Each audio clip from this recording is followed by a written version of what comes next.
In my soul, there is a temple, a shrine, a mosque, a church where I kneel. Prayer should bring us to an altar where no walls or names exist.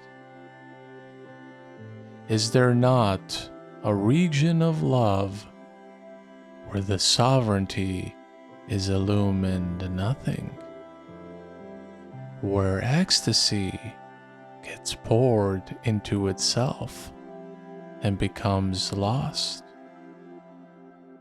where the wing is fully alive but has no mind or body? In my soul, there is a temple, a shrine, a mosque, a church that dissolve in God. This is perhaps one of the oldest Sufi poems by one of the first great Sufi mystics, Rabia. And what a beautiful poem this is. Rabia is talking about a place deep within the soul that has no definitions or boundaries. This place, if we can even call it that, transcends the meaning of place because God is everywhere and no single place can ever contain him. So when we enter a place of worship and say that this is God's house, we are forgetting that God's home is everywhere. It doesn't matter if that place is in a mosque, a church, a valley, or even a dirty slum. We can find God anywhere as long as we turn inward and approach this altar that has always lived inside us. And it's interesting that the thing that we associate God with the most is actually empty space. We don't associate God with a building or a wall or really anything we can imagine or create. It is the nothingness that exists everywhere that reminds us of God.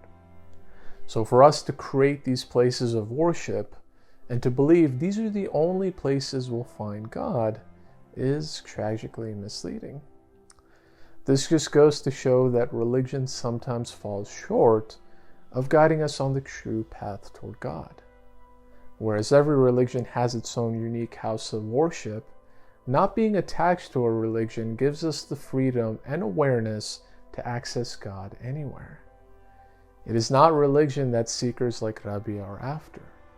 It is love, pure and undying love for none other than their beloved. This love exists everywhere, be it a temple, a shrine, or most importantly, the heart. So the next time you feel like you have to be somewhere to connect with God and to love the beloved, remember this poem. Remember that the place you seek has always been inside you, inside your very soul. Wherever your soul is, that is where you will find God and ultimately dissolve in his beautiful and divine love. So there you have it, a short but incredibly moving poem by Rabia that is as touching today as it was more than 12 centuries ago. If you have any requests for the next poems or poets you'd like me to cover, please don't hesitate to reach out, drop a comment, and let me know what you would learn or enjoy from the most. And I know many of you watching have already subscribed to the channel, which I appreciate. But if you haven't already, don't forget to hit that button to stay up to date on all the latest videos coming out every single week. And with that, I can't wait to see you here on this next video.